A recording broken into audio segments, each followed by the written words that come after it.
Bonjour à tous et bienvenue dans cette vidéo. Aujourd'hui, nous allons attaquer le formulaire de connexion. On va commencer par traiter le formulaire de connexion afin qu'on puisse se connecter avec l'email et le mot de passe qu'on avait défini dans le formulaire d'inscription. On va définir la route du formulaire de connexion. Donc, je vais copier la route du formulaire d'inscription. Et ici, on va mettre login /traitement. Et ici, on va mettre traitement login. Traitement login. Je vais copier la route du formulaire de traitement login. Donc, je copie. Je vais dans le formulaire login, dans le action. Et je renseigne l'URL du formulaire login. La méthode ici c'est post. Donc maintenant on va rajouter la directive @csrf. CSRF va nous permettre de valider le formulaire, de vérifier l'authentification. Le formulaire, si vous ne mettez pas @csrf, le formulaire ne va pas fonctionner. Donc lorsqu'on utilise, on va mettre CSRF. Dans le name, on a email. Dans le mot de passe, on a password. On a terminé la configuration. On va dans la route. Là, je vais copier la fonction. Ensuite, je vais aller dans le contrôleur client. Ensuite, nous allons définir une fonction publique. Public function. Je mets le nom de ma fonction. Comme paramètre, je vais mettre une request. $request. Ok. Maintenant, je vais commencer par la requête de validation du formulaire. Donc, je vais juste copier ça d'abord. Je vais copier ça. On va utiliser uniquement l'email et le mot de passe. Bon, ici ça va servir à rien de faire unique vu qu'on va pas insérer. On va juste vérifier. Donc on aura juste require, email require et password require. Ensuite on va définir une variable de type client. Et on va faire cette manipulation. Donc on fait client where afin de vérifier si l'email existe vraiment. On va vérifier si l'email existe. Donc on fait client where. Le premier paramètre, on va faire email parce qu'on va vérifier d'abord si l'email existe. Virgule, je fais $request. $request et j'exécute la fonction input email.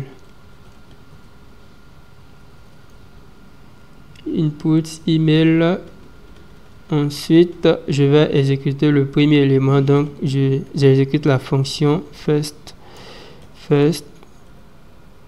Ok.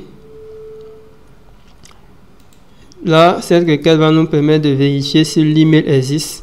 L'email que l'utilisateur a renseigné dans le champ input email. On va vérifier si l'email existe. Si l'email existe, on va mettre une condition if $client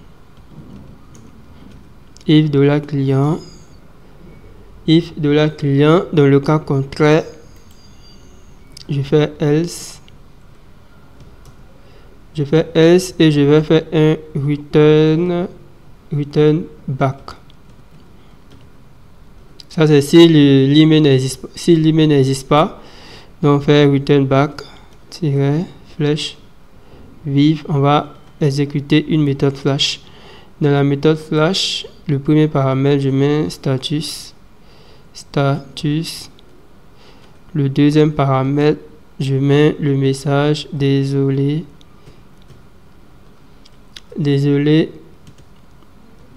vous anti-slash, vous n'avez pas de compte avec ce email. Désolé, vous n'avez pas de compte avec cet email. Donc, lorsque si l'email n'existe pas, on va retourner un message flash. Désolé, vous n'avez pas de compte avec l'adresse email.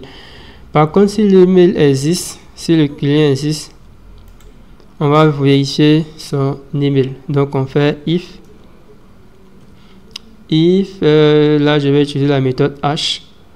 La méthode hash check. Donc, la première valeur, ça sera la requête. Donc, la variable request. Je vais copier ça.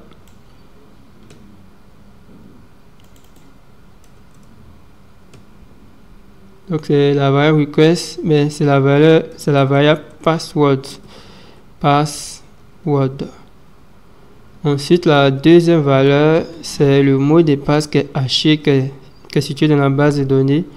Donc là, c'est le mot de passe la première valeur, c'est le mot de passe que l'utilisateur vient d'entrer. La deuxième valeur, c'est le mot de passe qui sera dans la base de données, qui s'appelle password client. Ok, donc on vérifie, on voit que si le mot de passe existe, ok, si le mot de passe existe, tout est bon. Dans le cas contraire, si le mot de passe n'est pas correct, donc on va ramener on va faire un return avec un message pour dire que le mot de passe n'est pas correct. Donc je vais copier ce message là et je vais le remplacer par identifiant ou mot de passe incorrect. Identifiant ou mot de passe incorrect.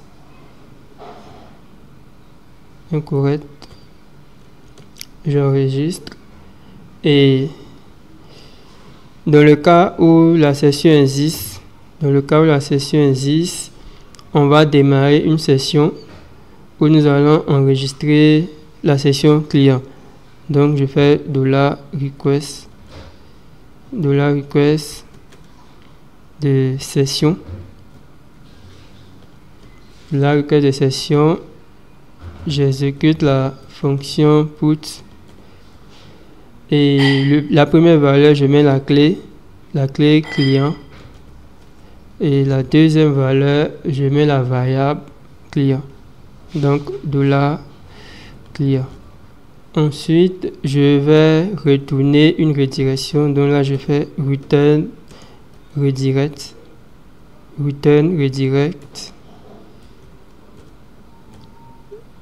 Je vais retourner une autre vue que je vais appeler gestion. Une route que je vais appeler gestion. Je retourne la route gestion. Donc, lorsque l'utilisateur va se connecter, si les identifiants ne sont pas corrects, il va retourner un message pour dire identifiant incorrect. Si le mail n'existe pas aussi, il va retourner désolé, vous n'avez pas de compte avec ce email. Par contre, si les identifiants sont corrects, non seulement il va créer la session client et ensuite il va exécuter une redirection. Vers la route gestion, mais je préfère appeler ça espace membre. Donc il va exécuter ça vers la route espace membre. Donc on va venir créer la route espace membre. On va créer une petite route espace membre ici. Je fais route 2.get. Je vais exécuter une route / espace-membre. Ensuite, j'exécute une fonction anonyme qui va retourner la vue espace membre. Bon. Là, je fais un return view.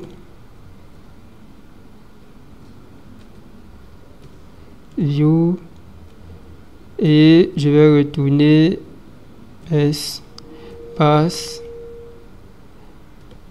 membre. Ok, je retourne espace membre. Bon, là je vais coller, c'est mieux ainsi. Je copie dans la liste des vues ici. Dans la liste des vues, nous allons venir créer un fichier. Je vais l'appeler espacemem.blade.php. espacemem.blade.php. Là, je vais exécuter. Je vais afficher la session ici. Session client. Et je vais afficher un petit message de bonjour. Bonjour. Je vais afficher le prénom. Bonjour suivi du prénom. Donc, on va tester le formulaire si ça fonctionne. Je mets mon email. Je mets le mot de passe de connexion. Je vais faire une erreur exprès. Ok, là on dit méthode post. La route de la méthode post n'est pas supportée. En fait, j'ai oublié quelque chose. J'ai oublié une fonction ici. C'est pour ça que ça a généré une erreur. J'avais oublié. Donc, il fallait importer la fonction illuminate. Donc, ça a généré une erreur. Support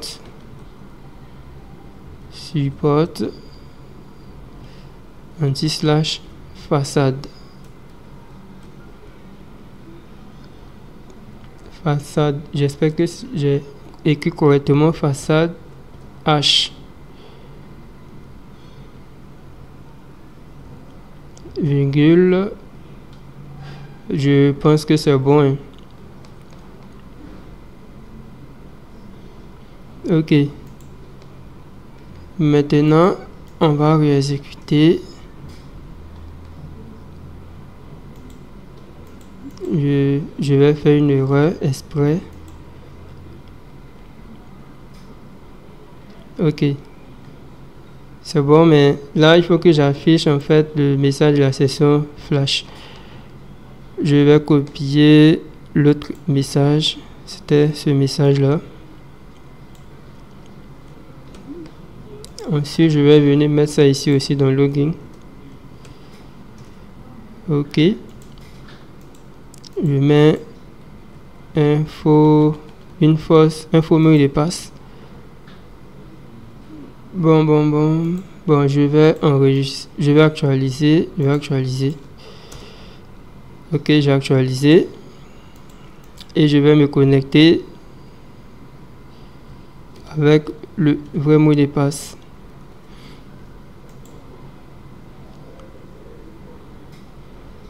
Ok, là ça a marqué une erreur. Illuminate database elegant builder. Apparemment il manque quelque chose dans le contrôleur.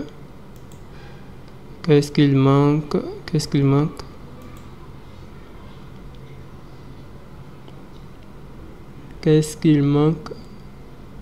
Techniquement il ne manque rien. Je vérifie.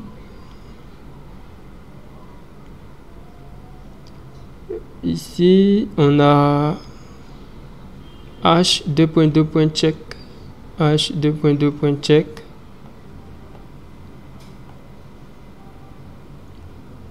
h2.2.check. On a la variable request. On a password.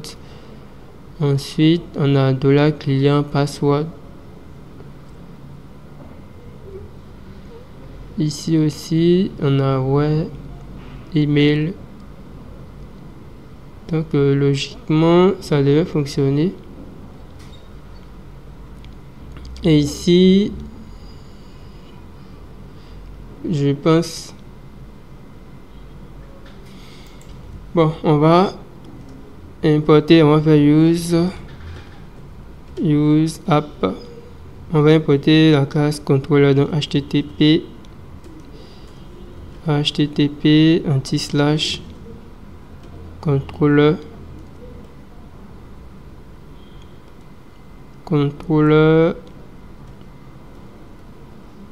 anti/ contrôleur.